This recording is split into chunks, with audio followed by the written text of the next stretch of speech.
Oke, balik lagi di Filosofi Film. Sebuah konten tentang film tapi bukan tentang alur cerita. Iya. Di sini kita cuma merekomendasikan film-film apa yang menurut kita bagus. Iya. Juga ngasih informasi-informasi seputar film itu, dan pastinya di akhir konten kita akan ngambil pelajaran apa sih yang bisa kita dapat dari film ini. Iya. Gitu. Karena kita tuh bisa belajar dari mana aja. Iya, termasuk dari film itu. Iya, jadi film itu bukan sekedar hiburan tapi juga bisa diambil banyak pelajarannya. Iya.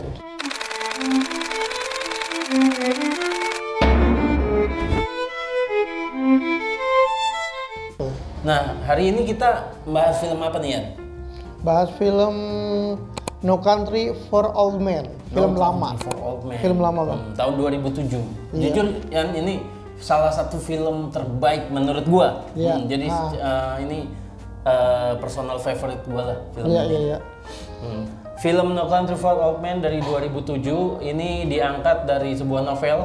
Sebuah Novel di tahun 2005 dengan judul yang sama, No Country for Old Men juga. Penulisnya Cormac McCarthy. Iya. Jadi novelnya ini waktu keluar di 2005 ini dapat banyak penghargaan, ya. Baru novelnya aja tuh. Ya? Novelnya dapat banyak penghargaan dan cepet banget nih sutradaranya. 2005 novelnya keluar dapat banyak penghargaan, 2007 langsung dibikin filmnya. Oh, tapi lebih cepet KKN, Bang. Iya. Baru tweet langsung viral. Nah, ya ini film sejenis KKN Desa Penari ya. Iya, Cuma iya. film ini hebatnya menang Piala Oscar, menang di kategori film terbaik. Sebenarnya dia menang 4 Piala Oscar. Oh. Salah satunya film terbaik, terus Best Adapted Screenplay. Jadi ininya Adaptasi karena dia terbaik, adaptasi ya. dari novel ya. Iya. Adapted Screenplay, terus sinematografinya kalau nggak salah ya. Oh enggak, sinematografi nominasi. Oh, masuk nominasinya. Iya, ya. Untuk lebih jelasnya kalian bisa cari informasinya sendiri, Iya. detailnya. Dia dapat 8 nominasi Oscar dan menang 4. 4. Oh, dari setengahnya ya, Bang. Iya, diantaranya ini best filmnya. Best film. Gitu di 2007. Disutradarai oleh Coen Brothers. Jadi dua orang, saudara ini. ya. Ini memang sutradara yang udah nggak perlu diragukan lagi lah di Amerika. Iya. Ya buat kalian yang tahu, di mereka nih sutradara film Fargo juga, yang juga banyak menang penghargaan. Dan dibintangi oleh 3 diantaranya ya, ada 3 aktor kawakan juga di Hollywood. Iya. Tommy Lee Jones, ada Josh Brolin, yang tahu Thanos ya, Thanos. Oh iya, Thanos Dia main di sini. waktu muda ya. Terus jadi antagonisnya di sini ada Javier Bardem. Wah, ini keren banget. Javier Bardem menang Best Supporting Actor di film ini. Best supporting. Ya, karena keren banget dia jadi pembunuh berdarah dingin di sini. Iya. Keren banget. Kayak psikopat beneran ya. Iya. Dan dia jadi aktor Spanyol pertama yang memenangkan Oscar di tahun 2007. Oh iya, keren Dan banget. menariknya juga dia ternyata aktor Spanyol pertama juga yang masuk nominasi Oscar di tahun 2000. Pada saat itu ya. Iya, pada saat itu. Garis besar ceritanya film ini sebenarnya genre-nya ini kan western, action juga, crime, thriller, psychological thriller, dan drama. Jadi bisa masuk ke beberapa genre itu. Garis besar ceritanya, film ini mengisahkan sebuah transaksi narkoba yang gagal, ya. Iya, yang gagal. Sebuah transaksi narkoba yang gagal, dan secara kebetulan ada seorang pemburu yang diperankan oleh Josh Brolin. Di situ karakternya namanya Llewellyn Moss. Llewellyn. Dia lagi berburu dan nggak sengaja menemukan area tempat di Tempat mana transaksinya transaksinya gagal. Iya. Dan di situ dia menemukan Sebuah uang panas lah. iya uang panas dan satu koper uang. Satu koper ya. Senilai berapa tuh? $2 juta. 2 juta dolar ya.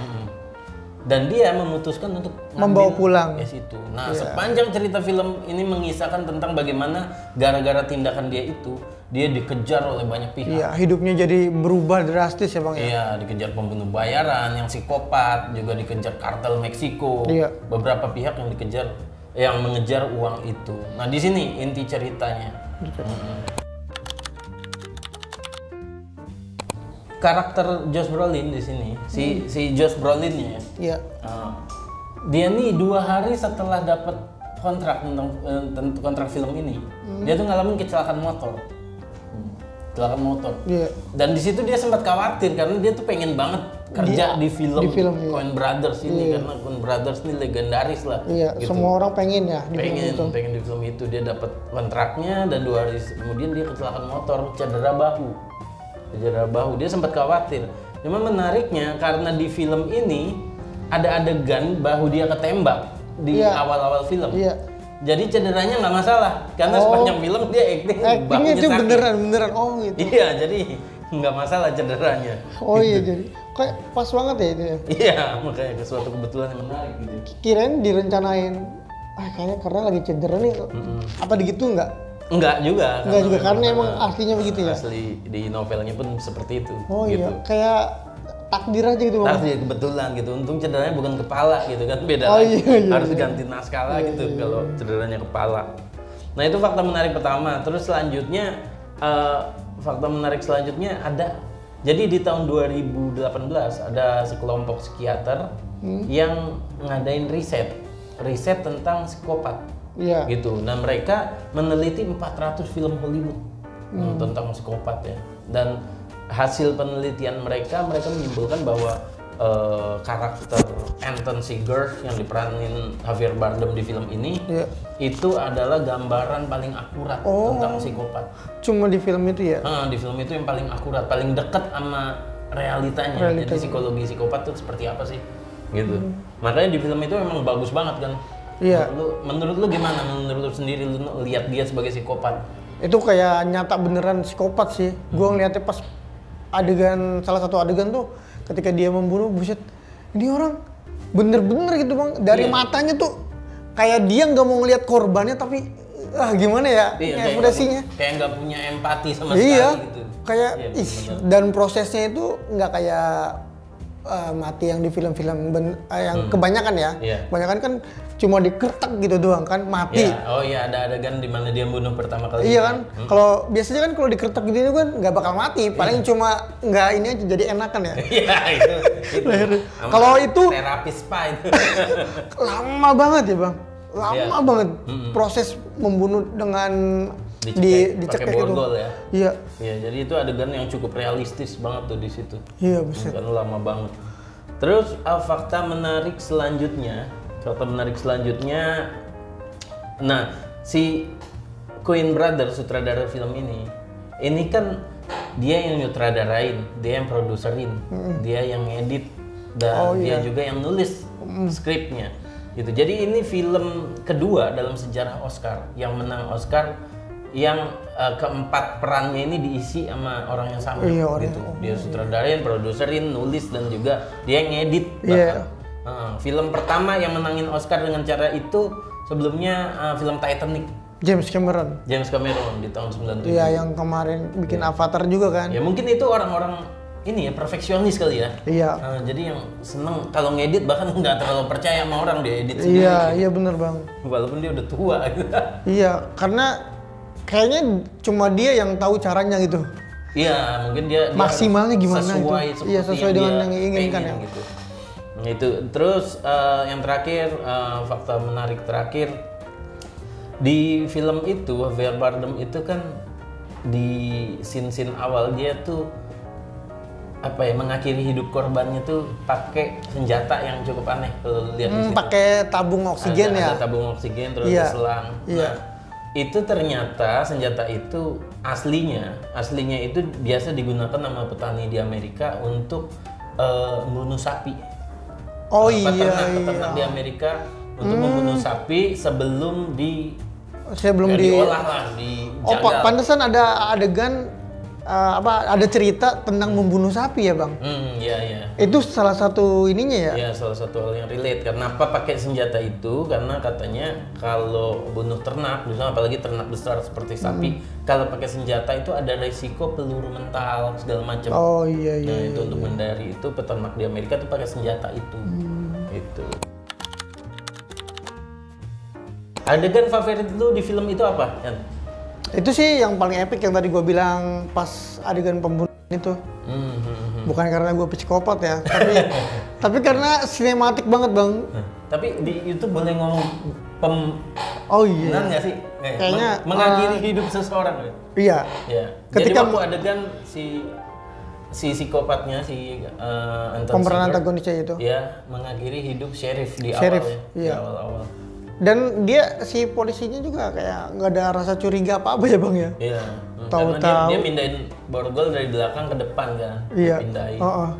Dan di situ di adegan itu dramatis banget karena sepatunya itu ninggalin apa ya, noda-noda di Iya, lantai iya. kan, karena dia Jejaknya kejang. dia. Iya. Iya. Nah kalau gua adegan favorit gua justru di akhir film. Cuma gua nggak mau spoiler. Iya. Pokoknya di akhir film itu menurut gua salah satu ending film terbaik menurut gua. Itu. Jadi kalian kalau penasaran nonton aja. Gitu. Pelajaran apa yang lu bisa ambil dari film itu ya? Pelajarannya adalah ini apa ya, kayak bisa masuk ke kemana aja ya, bukan ke kriminal doang. Jadi kan seperti judulnya tuh, No Country for Old Men. Iya. Jadi orang tua nih kadang nggak jadi orang tua nih kadang ngerasa dirinya asing atau nggak punya tempat ketika ngelihat sekelilingnya tuh kok udah beda ya kayak. Semuanya udah nggak bisa diikutin, jadi kayak Dia kayak tokoh sheriff di film itu. Iya, kan? sheriffnya Tokoh itu kan. sheriff. Itu kan dia kayak mikir kok gua kayak nggak bisa melakukan apa-apa terhadap kejahatan yang terjadi Iya. gitu. Nah, dan dia sempat bilang di awal film, dia kan ada narasi itu. Iya, sedikit narasi, gitu iya. kan. Dia sempat nyeritain bagaimana dia heran sama penjahat-penjahat di zaman sekarang yang nggak punya rasa bersalah, Iya. yang kekejamannya tuh udah nggak di relate luar lagi sama nalar dia ya. gitu. Karena Bahkan dulu waktu dia kecil dia nyeritain, dia kan nyeritain bapaknya apa kakeknya Iya. dia. Bahkan waktu zaman dulu itu sheriff itu kerja nggak bawa pistol katanya. Bener kan? Iya, bener. Karena Mungkin relate kriminalnya nggak ada, Iya, maksudnya jarang. mungkin relate kayak Hansip di film Susana gitu kan. Cuma bawa pentungan doang gitu. Bawa pentungan. Iya, desa udah aman. Iya. Tapi itu dulu, Dulu, zaman nah, sekarang iya. penjahat-penjahat semakin kreatif, semakin sadis, Iya. semakin nggak punya hati. Mungkin berkembang gitu. Nah, itu di film itu kan si sheriff merasa kayaknya gue udah nggak ada gunanya. Gitu. Iya, Nah, di zaman yang udah berubah ini. Nah itu sering kita alami. Berarti menurut lu pelajaran yang bisa lu ambil adalah kita kadang juga sering ngalamin sebagai Iya. orang yang umurnya terus nambah, tapi kadang kita kok Nggak udah nggak ngikutin. relate lagi sama Iya, zaman sekarang. bener. Dalam beberapa hal ya. Iya.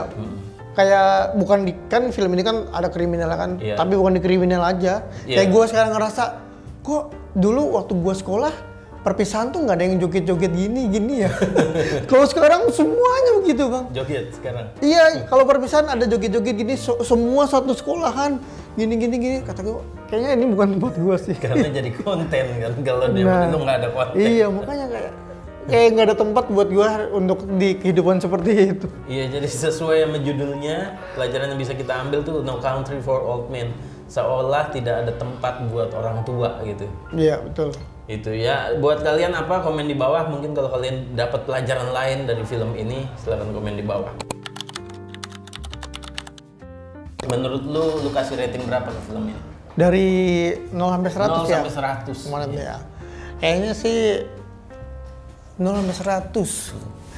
97 kayaknya bang. 97. Iya. Kalau buat gua, karena ini film favorit gua dari dulu, buat gua 100. 100. Jadi kalian kalau penasaran tonton, gue jamin filmnya bagus banget. Ya. Oke, kayaknya gitu aja ya Ya, hari ini. ya udah gitu aja. Nanti kita lanjut di episode selanjutnya. Dengan film yang lain, Yang film lain. yang keren juga pastinya, dan pastikan kalian coba nonton film-film yang kita rekomendasikan. Iya, karena belajar bisa dari mana aja, bisa dari film juga.